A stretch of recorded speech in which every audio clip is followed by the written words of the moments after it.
भक्त नरसिंह मेहता। भाग 7। पुत्र की सगाई। भक्त भावन भगवान श्री कृष्ण की कृपा से भक्तराज कंवरबाई की विदाई की चिंता से मुक्त हो गई। अब निश्चित होकर वह अपना जीवन पूर्ण केवल भजन पूजन में व्यतीत करने लगे। उनके भजन पूजन और साधु सेवा की चर्चा नगर भर में खूब फैल गई थी। अतः उनकी जाति के लोग अब उनसे असंतुष्ट रहने लगे थे, ताकि वे गणमान्य लोग तो उन्हें घृणा करते थे और उनसे मिलना जुलना भी प्रतिष्ठा के विरुद्ध समझते थे। परंतु परम भागवत नरसिंह को इन बातों की तनिक भी परवाह नहीं थी। सच्चे भक्त इस ओर ध्यान ही नहीं देते कि दुनिया उनके विषय में क्या कहती है, क्या सुनती है, क्या समझती है। वे तो केवल इसी विचार में मग्न रहते हैं कि हमारे प्रियतम भगवान किस बात से प्रसन्न होते हैं। संसार की बातें सुनने को उन्हें स्वप्न में भी फुर्सत नहीं मिलती, या यूं कहें कि भगवान के अतिरिक्त किसी अन्य वस्तु की सत्ता ही उनकी दृष्टि में नहीं रहती है। फिर दूसरी ओर ध्यान कैसे जाए। भक्तराज के पुत्र श्यामल दास की अवस्था धीरे धीरे 12 वर्ष से हो गई।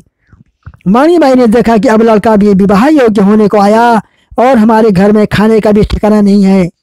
गरीब घर अपनी पुत्री कौन देना चाहेगा, और कुल परिवार के लोग भी प्रसन्न नहीं जो इन कामों में सहायता करेंगे। वे तो यही कारण दिखाकर उल्टे बाधा हो सकते हैं। ऐसी स्थिति में पुत्र का विवाह कठिन ही प्रतीत होता है।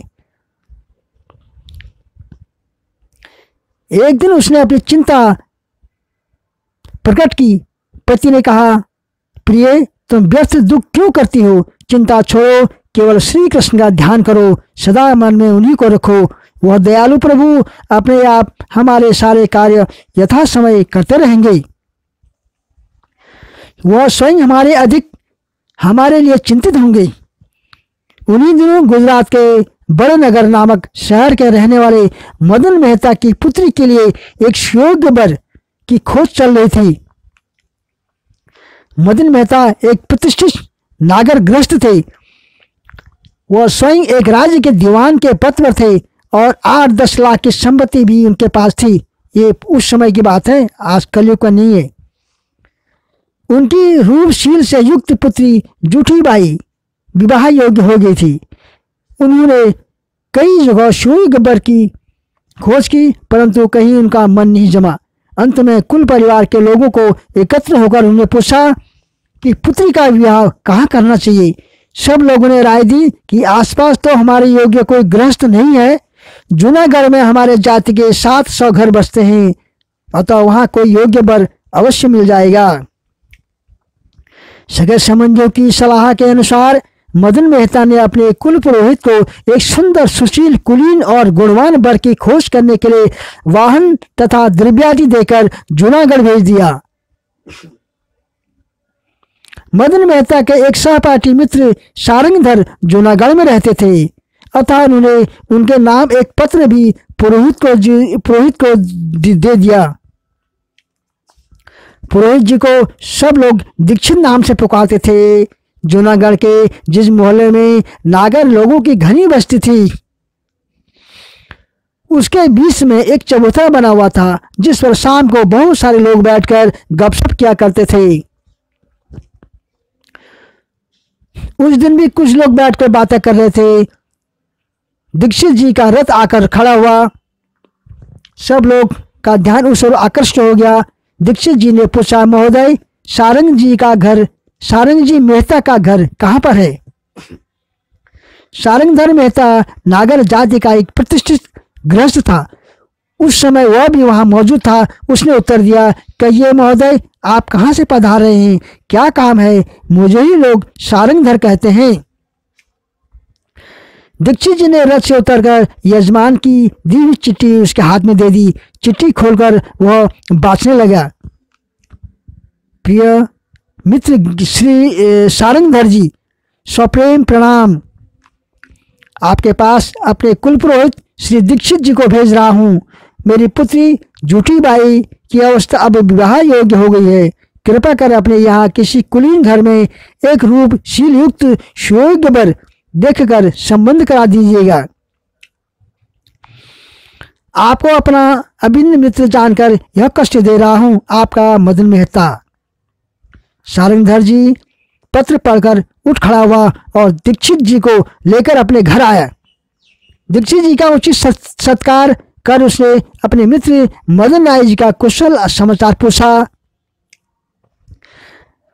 बात में यह समाचार सारी नगर में फैल गई कि बड़ नगर से एक पुरोहित जी वर की खोज में आए हैं।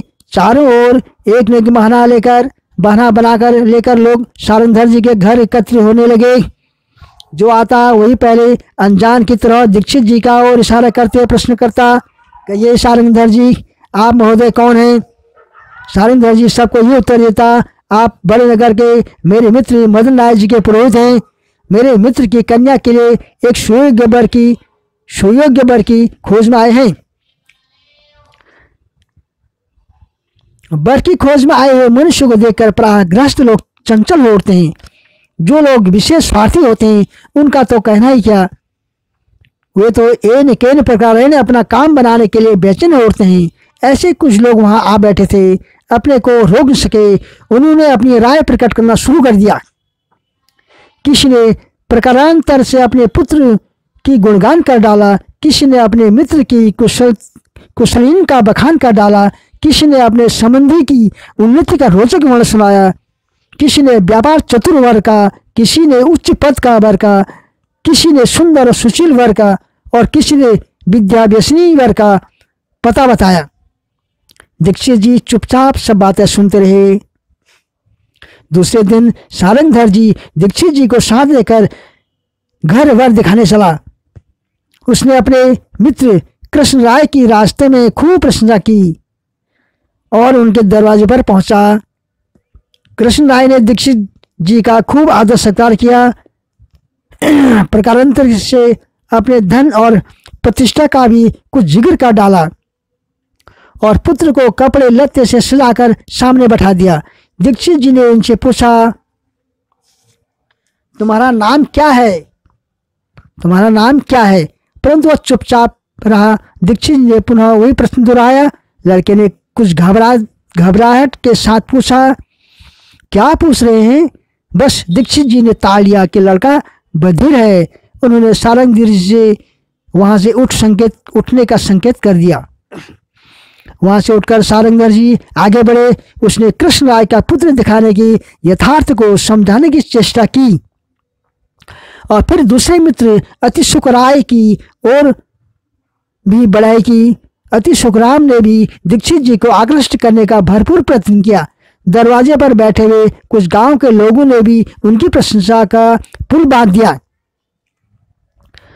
जब अति सुखराय का पुत्र गहने वस्त्र से सज धर कर सामने आया तो दीक्षित जी ने उनसे भी प्रश्न किया, तुम्हारा नाम क्या है? लड़के ने तुतली आवाज में उत्तर दिया, वी विद्याधर। दीक्षित जी ने फिर आगे कुछ न पूछा, सारंगधर जी को उठने के लिए कहा। इस प्रकार कई दिनों तक घूम फिरकर अपने हित मित्र और जाति के प्राय सैकड़ों लड़कों को सारंगधर जी ने दिखाया, परंतु दीक्षित जी की दृष्टि में एक भी लड़का नहीं चढ़ा। किसी को बधिर, किसी को तुतला, किसी को मूर्ख, किसी को कुरूप इत्यादि एक न एक कारण दिखाकर उन्होंने सबको छांट दिया। स्वयं दीक्षित जी भी अयोग्य लड़कों को देखते देखते तंग आ गई। उन्हें संदेह हो गया कि शायद सारंगधर जी योग्य वर दिखाने की अपेक्षा अपने सगे संबंधियों और मित्रों के लड़के को दिखाने की अधिक चिंता में रहते हैं। अब उनका मन सारंगधर जी पर विश्वास करने की गवाही नहीं देता, परंतु मदन मेहता जब सारंगधर जी को अपने मित्र समझकर उनके पास उन्हें भेजा था, तब वह उसके विरुद्ध कैसे चल सकते? अतः उन्होंने सारंगधर जी से कहा, मेहता जी, केवल कुलीन या सुंदर लड़का मुझे नहीं चाहिए, लड़का गुणवान भी होना चाहिए। आपने बहुत से लड़के दिखाए, परंतु सुयोग्य वर एक भी दिखाई नहीं पड़ा।